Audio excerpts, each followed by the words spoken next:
لاہور کے گنجان آباد علاقے میں اماں اپنے بیٹے بہو اور پوتے سفیان کے ساتھ رہتی تھی۔ اماں کا پوتا سفیان بہت اچھا لڑکا تھا۔ وہ سب سے بہت پیار کرتا تھا اور سب کا بہت خیال رکھتا تھا۔ خصوصاً اسے جانوروں سے بہت پیار تھا۔ جتنا اسے جانوروں سے پیار تھا اتنا ہی اس کی دادی جانوروں سے نفرت کرتی تھی۔ ایک دن سفیان کہیں سے ایک بہت پیاری بلی لے آیا۔ اس کی دادوں نے بہت شور مچایا لیکن سفیان نے ان کی ایک نہ سنی اور بلی کو اپنے گھر میں رکھ لیا۔ اماں ہر وقت اس فکر میں رہتی تھی کہ بلی کہیں میرے بستر پر نہ سو جائے اور نہ برتنوں میں منہ ڈالے، کیونکہ بلی سب گھر والوں سے مانوس تھی اور ان کے بستر میں گھس کر بیٹھ جاتی تھی۔ اماں بہت صفائی پسند اور سخت مزاج خاتون تھی۔ وہ بلی کو گھر سے نکالنے کی فکر میں رہتی تھی چونکہ وہ اپنے پوتے سے بہت پیار کرتی تھی، اسی وجہ سے اسے برداشت کر رہی تھی۔ پھر ایسا ہوا کہ کچھ دنوں کے لیے بلی غائب ہو گئی اور کہیں دکھائی نہیں دی تو اماں نے شکر ادا کیا کہ اس مصیبت سے تو چھٹکارا حاصل ہوا۔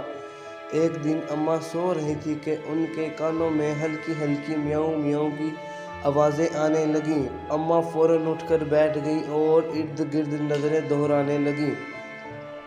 جب سارے کمرے کو متلاشی نظروں سے دیکھا تو اسے ایک کونے میں بلی اپنے دو ننھے منھے بچوں کے ساتھ بیٹھی ہوئی نظر آئی۔ اماں انہیں دیکھ کر آگ بگولا ہو گئی۔ ایک بلی کو تو برداشت کیا تھا، اب یہ دو اور مصیبتیں بھی نازل ہو گئیں۔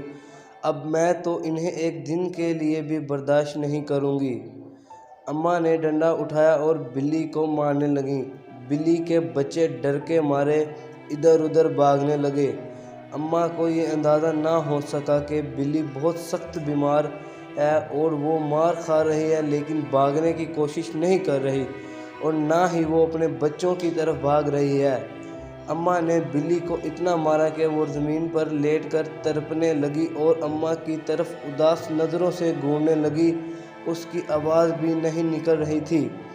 اماں نے دونوں بچوں کو ایک شاپنگ بیگ میں ڈالا اور اپنے گھر سے تھوڑے فاصلے پر بنے ہوئے ایک خالی گھر میں چھوڑ آئیں جو ابھی زیر تعمیر تھا۔ اس میں کوئی نہیں رہتا تھا۔ بلی کو سخت بخار تھا، اسے اپنے بچوں کا کچھ ہوش نہیں تھا۔ جب 2-3 دن بعد اس کی کچھ طبیعت بہتر ہوئی، اسے اپنے بچوں کی یاد ستائی تو وہ سارے گھر میں اسے تلاش کرنے لگی۔ باہر گلی میں جا کر بچوں کو ڈھونڈا لیکن کہیں بچے نہ ملے۔ شام کو تھک ہار کر اماں کے گھر میں داخل ہوئی۔ سامنے بیٹھی اماں نے اسے قہر آلود نظروں سے گھورا لیکن اپنے پوتے کے خیال سے خاموش رہیں، کیونکہ بلی کے بچوں کو نکالنے پر پہلے ہی ان کا پوتا ان سے کافی ناراض تھا۔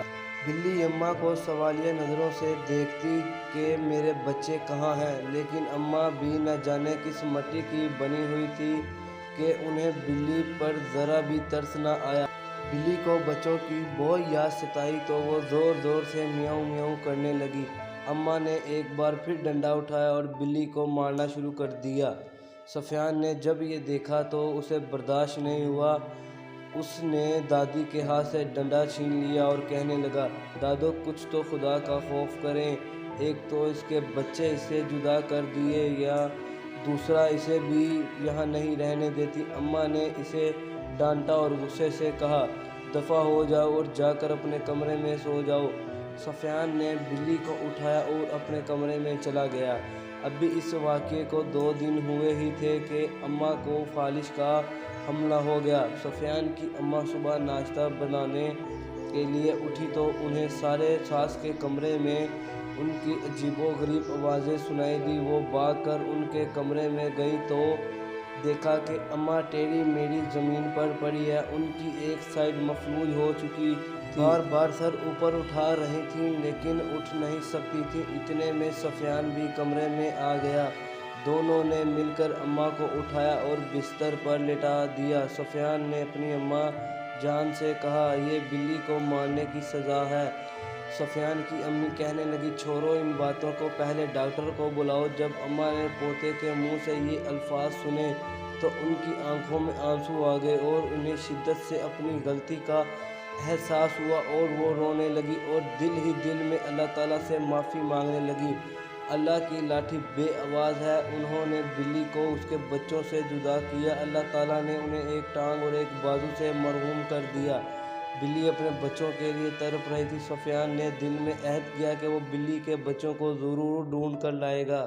وہ گھر سے نکل کر مختلف جگہوں پر بلی کے بچوں کو تلاش کرنے لگا۔ آخر کار اسے بلی کا بچہ ایک خالی پلاٹ میں اچھلتا کودتا دکھائی دیا۔ اس نے وہاں جا کر دیکھا کہ بلی کا ایک بچہ مر چکا تھا، وہیں پڑا تھا، جبکہ دوسرا بچہ اس کے ارد گرد میاؤں میاؤں کرتا ہوا اپنی ماں کو تلاش کر رہا تھا۔ سفیان بلی کے بچے کو گھر لے آیا۔ جیسے ہی بلی نے اپنے بچے کو دیکھا تو وہ زور زور سے میاؤں میاؤں کرنے لگی اور اپنے بچے کو چومنے لگی اور اپنی محبت کا اظہار کرنے لگی۔ اماں نے دل میں توبہ کر لی تھی کہ اللہ میاں مجھے معاف کر دے تو میں کبھی کسی کو اس کے بچوں سے جدا نہیں کروں گی۔ جس طرح انسان کو اپنے بچوں کی خاطر ہر ظلم برداشت کرتا ہے اور ہر مشکل سے گزرتا ہے، اسی طرح حیوان بھی اپنے بچوں کے لیے یہی جذبات رکھتے ہیں۔ چاہے کوئی انسان ہو یا حیوان، بچے سب کو پیارے ہوتے ہیں۔